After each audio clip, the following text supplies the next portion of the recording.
Welcome to Hood Champion Boxing and Sports. Hey man, put some respect on Usyk's name. This guy here says Usyk got bailed out by the ref twice in his career. He has 2 losses now against bums. Please don't mention him amongst the greats ever again. Now, I'm going to tell you, everyone's entitled to their opinion. Now, of course, I don't agree with that. Now, when it comes to Oleksandr Usyk and the first Daniel Dubois fight, I did a lot of videos on it. I'm not going to change my opinion. I think Daniel Dubois deserved to win that fight. Okay, so what the individual was saying about getting bailed out, I do think there was a little home cooking. That fight took place in Poland. I do think there was some home cooking. At the same time, Daniel Dubois is not a bum. Is not a bum. Rico Verhoeven, not a bum. But that being said, we saw what happened after Usyk got up after his break. He knocked Dubois out with a jab. But Dubois, you could tell that probably messed with him because he's probably trying to process like, damn, I just got robbed of a knockout victory. But anyway, you move beyond that. You see what Usyk's gone on to do in his career. Runs into Verhoeven. Nobody expected Verhoeven to perform the way he did. And I'll say this. They shouldn't have stopped the fight. The referee didn't hear the bell. Peter Fury confronted. The referee didn't forgive him because the referee said, look, I didn't hear the bell. So when you have a referee saying that, the referee is taking a lot of flack right now. Is it the referee's fault? Yes. Because he should have heard that bell. But he didn't. How many of y'all really think if the guy Verhoeven gets a minute to recover, then he comes back in the 12th round, how many of y'all think he would have made it through the next 3 minutes? We'll never know. But I think he was out of there. And the reason why I feel that, because you could see he was fatigued. The way he was leaning forward and coming in with his head down and just windmilling and shit. He was tired, folks. He was done, man. Now, would he have gone out on his shield? 100%. He's a tough, resilient guy. And he fought a brilliant fight. You got to have something special about you when you out thinking Usyk. When you have Usyk befuddled. You know what I'm saying? So he had Usyk lost in there. And he stayed a step ahead of Usyk the entire fight. Up until he got clipped. And yeah, Usyk can crack. But I think it had a lot to do with the fatigue as well. And you can see him, the faces he was making, Verhoeven. He was tired, man. But they should have given him a chance to continue. But I want to show you something. For anyone out there who thinks Usyk is a bum, this man is still the king. Cruiserweight monster, heavyweight monster. Y'all gotta stop with that narrative, Now this is Usyk right here. 25 wins, 16 KOs, no losses. Okay? 6'3", 78-inch reach. I have been battling monsters since he's gone up to the heavyweight division. Now, since people want to call him a bum or say they want to call his opponents bums and say he's not that great of a fighter. Well, okay, let's just take a look. Now, this guy, Rico Verhoeven, proved to everyone that he is a monster. There's a reason why he was 60-something wins and 10 losses as a kickboxer. Him spending through the last 15 years training with Peter Fury on his hands. There's something special about Verhoeven, and we just finally had an opportunity to witness it. Now, many people who are close to the source, they knew who Rico was. They were trying to tell people, he's the real deal. It's because y'all don't know who he is. And you guys are going to see, and we saw. Now, as far as Daniel Dubois, well, look at where he is now. Daniel Dubois is not a bum, has never been a bum. He kind of questioned his commitment level because it seemed like sometimes he's mentally checked out. But you saw in that fight against Worley that he was checked in. So again, it makes the Usyk victories look even better. Then he had Tyson Fury. There's nothing I need to say about Tyson Fury. Whether you like him or not, Tyson Fury can fight. Beat him twice. There goes the one when he beat Dubois. Then he beat Anthony Joshua twice. You think Anthony Joshua was a bum? You think Anthony Joshua is an easy fight for anybody? Derek Chisora, you think he's an easy fight for anybody? And Chaz Witherspoon was the first fight he fought when he came to the heavyweight division to get his feet wet, and he did what he had to do. Tony Bellew was riding the wave, man, at the time he fought Usyk beating David Haye. Gassiev is a problem, and now we're at cruiserweight. So I'll just come back to this. You gotta put some respect on Usyk's name, in my opinion. You know what I mean? This man has openly talked about missing so much from his family and the sacrifice he's made. And all fighters do. But in addition to that, not all fighters are dealing with that pressure of living in a war-torn environment. You know what I mean? The city of Kiev has been destroyed. Has been destroyed. Ukraine has just been decimated. And the war hasn't stopped. Usyk was out there fighting in the war. And then the people told him, no, we need Lomachenko to go train and fight. I couldn't imagine losing family, losing friends, losing money, but losing family and friends and watching your country be destroyed. Now, I don't get into politics, but of course, a lot of people don't agree with what's going on between Russia and Ukraine. But I think people forget what Usyk is going through. Now, I heard the guy, Max Kellerman, they have their podcast, and it's pretty entertaining. I like watching some of it from time to time. I never have time to watch a whole interview on anything unless I'm driving, but I listen to it sometimes when I'm driving. And but today he was saying something about how Usyk looked fat. Now, they were really dissing Usyk, and nobody talked about what I'm talking about. The war and possible stressors that he deals with and how the stuff he's dealing with, knowing that there aren't many others who can sit here and say they've been there, done that, got the t-shirt. So I think Usyk is taking some unfair criticism for his performance. However, I do understand he's a professional, consummate professional. You decide to take the fight. It's your responsibility to get in the best shape possible and to get in that ring and make no excuses. You either find a way to win or find a way to lose. Usyk was finding a way to lose them first 11 rounds. Verhoeven was finding a way to win them first 11 rounds. I think I had Usyk maybe 2 or 3 rounds I gave him. And then you saw at the end, right before the end of the 11th round, Usyk found a way to win with that uppercut. Verhoeven found a way to lose. And so it's history. But at the end of the day, he's still king. You know what I'm saying? Makes you wonder about the commitment these guys have contractually to Turki Al-Sheikh. You know what I mean? Is it money that they're chasing? Is it a cherry pick? I did a video. You know, I'll do videos on a person and I'll give 4 or 5 different spins on how I see things because I can see it from every angle. But you know, it's is it the money aspect for Usyk? Is it just he was looking for a crossover fight, kind of like AJ when AJ fought Jake Paul and made a bunch of money, or like when Tyson Fury fought Ngannou and made a bunch of money? Is that something he was looking at where he's like, okay, this is going to be a bit easy. I just go in here, I get in decent shape, but not necessarily the kind of shape I need to be in against somebody who I consider a real threat? You know, these are questions I have, but Usyk did say, he said Verhoeven's a dangerous man. He was taking him serious. But when you watch the way he performed, a lot of people are saying, words are one thing, but the way he performed, doesn't like he took him serious. Well, that's when I got to say, hey, yo, hold your horses. Let's not take it to the stupid. And I said this in another video. Maybe Verhoeven is just that good. Big guy, strong guy, quick hands, knows how to use his weight. He was doing everything perfect. Everything perfect in that ring. His footwork, cutting the ring off, stepping with Usyk, clinching him, weighing down, punching on the break. He was doing everything. Everything. He fought a brilliant fight.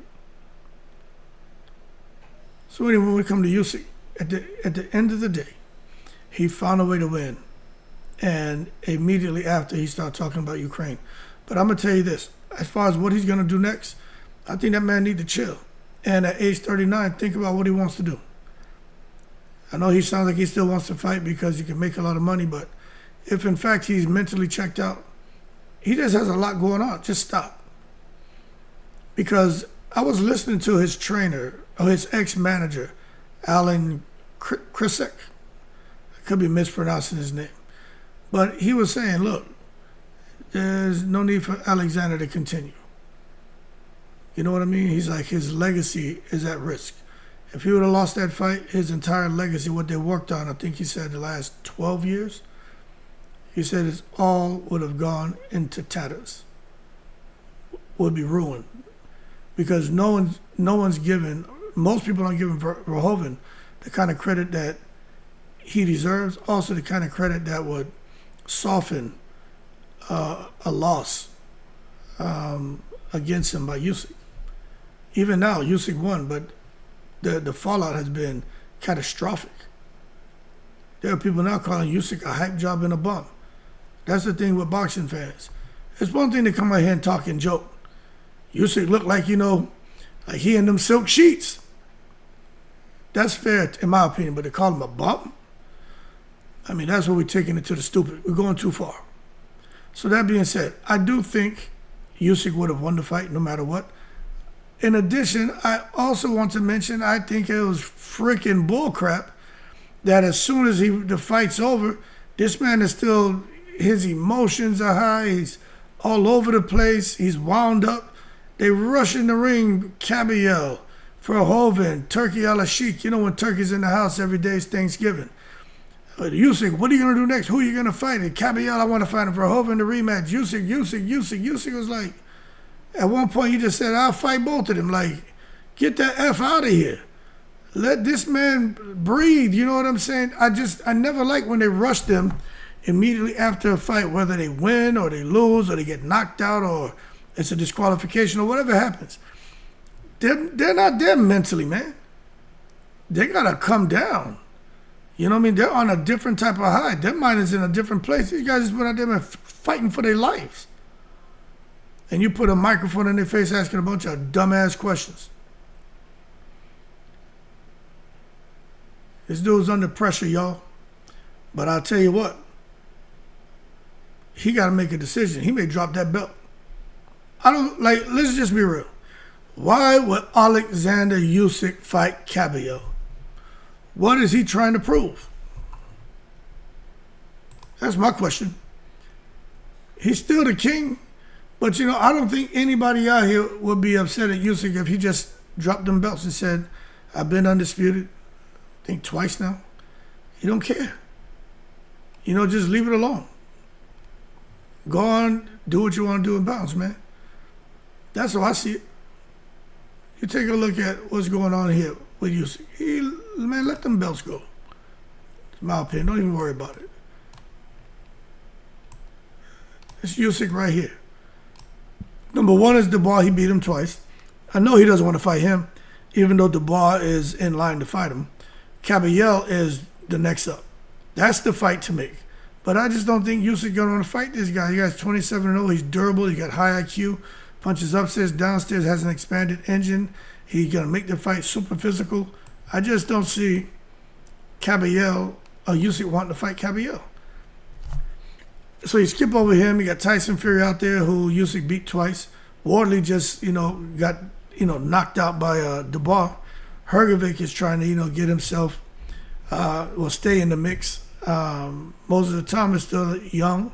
He's a bad boy, but he ain't quite, I think, ready for the next level. I'm not saying he won't win, but he still got work to do. You got to earn your stripes. Ajagba's not busy enough. Torres just got tranquilized. Then you got what's his name? Gassiev here, who's up there, then Hooney. But when you take a look at Usyk, look, this man has the IBF, WBC, and WBA straps. You got a Tommy ranked number 1 for the WBA, Jarrell Miller ranked number 2. For the WBC, Caballero is the guy. IBF, you got Frank Sanchez, Frank Sanchez. Then Moses Atama underneath him. Richard Torres is falling off because he just lost to Frank Sanchez. And for the WBO, you got Moses Atama ranked number 1, then Hrgovic and Dubois. So when you take a look at it, I mean, for Usyk, the mandatory now is Caballero. After that, I don't know which sanctioning body is going to be up next, but I know they have this kind of tiered. So WBC, then if it was the WBA, well, maybe the IBF would be second. Then you got Frank Sanchez. But then you got over here the WBA, most of the time of Gerald Miller. But I really think realistically Usyk is going to end up against Cabello or Frank Sanchez. You know, that's just how I see it.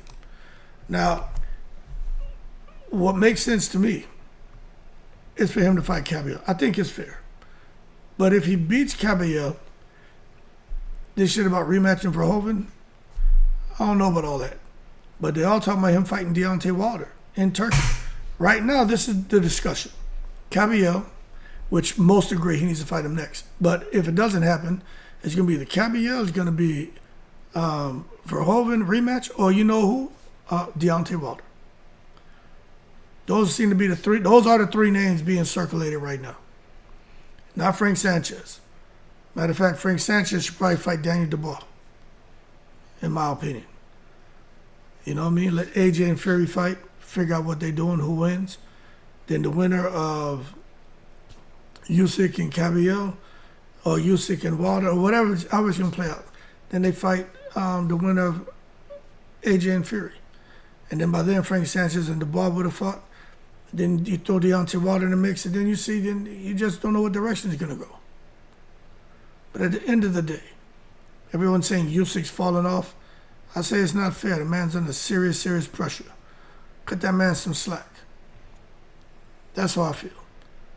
I was watching that fight just like you guys, man, in shock. But once I sit back and, you know, remove the emotion and just take a deep breath and revisit the fight, and I say, this man is under some serious pressure. Yeah, I couldn't imagine. You only imagine what's going on in his brain. That being said, we'll see what the future holds for Usyk. But I think he's fine. But again, he ain't no spring chicken. And he can talk about don't push the horses and I am field. Well, I tell you what, you probably don't want them horses being pushed because you don't want to be out there, man, no one provoking you, because you probably deep down don't want to do it anymore, and it's okay. Go out there and focus on the family, man, if that's really where your heart is at. A lot of us know what it's like to get tired of doing something that you've been doing for a long time. It just happens overnight. You just feel it. You can't explain it. You don't think about it like, oh, I want to get tired. You just, one day it happens. You know what I mean? From working. I know I'm a retired cat. I started feeling that shit when my children, first son was born. I wasn't the same after that. You know what I mean? Everything shifted. Family time, you know what I mean? That's when I was like, I don't know how much longer I can do it. In addition, I used to drink Coke Zeros. I got caught on those military exercises, working 16-hour shifts and shit. And I never ate at the snack bar. All I drank was water and ate food. But when you're on a 16-hour shift, you know what I'm saying? You end up, you can get caught up. The Monsters, I was drinking the Blue Monsters. And I was up for like fucking 2.5 days. And I didn't understand. I know I go right back to the damn exercise. I'm like, yo, I ain't slept, man. I can't sleep because the Monster. And I was sitting there one day and reading the back of the can. And I was like, whoa, this shit says don't exceed, like, I think it said like 2 a day or something. And what I was drinking was more than 2 a day. But I cut that out. I cut all that stuff out. So you just get to a point, whether it's with work, exercise, having a bad attitude, and whatever it is, you get to a point where you don't want to do certain things anymore. And if Usyk's at that point, he needs to stop, because you won't be as effective. You know what I mean? Especially in boxing. That's where you get hurt. But as of right now, he's still the king, under serious pressure, and I'm curious to see what he does next. But I tell you what, if you say, hey, Hood, make a prediction, what do you think he's going to do? I think he's going to drop the belt. That WBC belt is up and away. I don't think there's any way in the world he's going to get into a Cabello. That's just how I see it. If I'm wrong, I'm wrong. Why? You understand? Why? Why do that to yourself? Just leave Cabello alone. But we'll see what he does. Y'all keep cool. I'm in the breeze.